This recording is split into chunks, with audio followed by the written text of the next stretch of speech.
Hello, I'm Mr. Westby, and we're going to be talking a little bit about the Iep process. So, in some of the other videos we talked about, types of disabilities, legislation that takes place for special education and early learning for students with disabilities. So today, right now, we're going to talk a little bit about the Iep process. And first, we're going to start with your rights as parents. You as a parent have the right to be involved with the Iep process. We need you. Like the school, the Iep only works if you're involved in the process. Here, basically, we have to have written consent before we can do anything. Before we can test your child to see if there's any disabilities, we have to get written consent before we can examine them, test them, observe them. You have to sign off saying, yep, that's okay. And if you are against it, you tell us, and we have to go with it because it's your child. You do what's best for your child. We want to work hand in hand with you in this process because it is a scary process, and we understand that. We've done it for a long time, so we understand that. So we just try to work with you. One of the other things in the assessment process. Basically what happens is that they're assessed, and assessments are done by the trained school specialists and the special education teachers. They can be involved in many evaluations such as vision and hearing if that's something they struggle with. It's cognitive assessment. Basically it's an intelligence test, and basically it's just getting it's testing the auditory, visual, sensory, memory, and attention processors. Basically trying to find the student's strengths and weaknesses, trying to get just a very, base understanding about your student. And then we go to academic assessments, which are done by the special education teacher. They're generally standardized tests, in reading, writing, math, as well as they review work samples from the student. And then they take a look at the medical history, developmental, medical, and school history of each student. Report cards, cumulative records, attendance, and discipline studies. Parents and teachers, they go over that stuff together. It's not a thing where we try to keep you guys in the dark.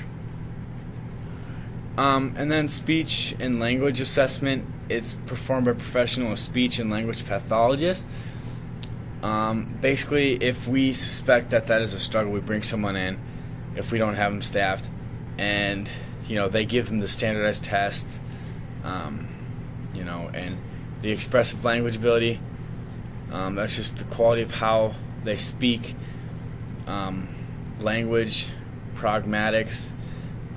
That's understanding, social language. They're just tests for that kind of stuff. Motor skill assessments performed by the occupational therapist, just testing fine and gross motor skills, just to make sure everything's okay. And then after all that's done, we have enough information to go in and make an IEP, which stands for Individual Education Plan, IEP. And basically what it is there's an IEP team set up, and it's composed of you, the child's parents, the general education teacher, an administrator, and an assessment team. The goal is to understand your student's strengths and weaknesses, to understand the root cause of the disability, so that we can determine, what's going to work best for your child. We can figure out, the services that they're going to need.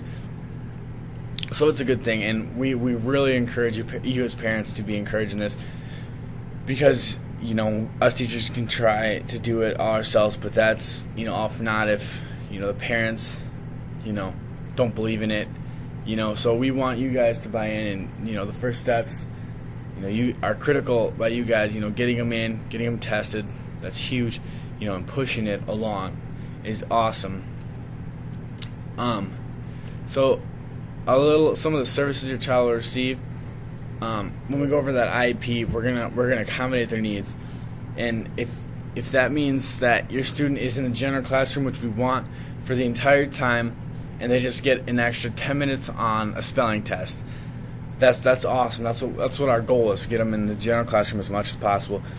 But it could mean that we take them to a resource room during the general classroom, except for when reading comes around. They go out and they meet with a consultant, not a consultant, but a professional, and they read with them and help, because they're on a different reading level than we are.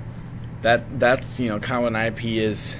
There is times where they spend the entire day in the resource room, which is also alright. I mean, we would like to have them in the classroom, but if that's what's best for your child, that's what we're gonna do. And then South Dakota parent rights. This is just another safeguard that's put in place by the state of South Dakota to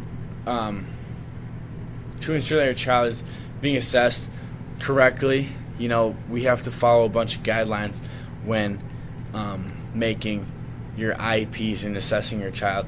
So basically, it's another safeguard. It's not much to worry about at all, because as a school we take care of most of it, but definitely be aware of it. Basically, we have to have your written consent for everything again, and we have to get it, and together we'll be able to knock this IEP out of the park, and your child will be learning like crazy.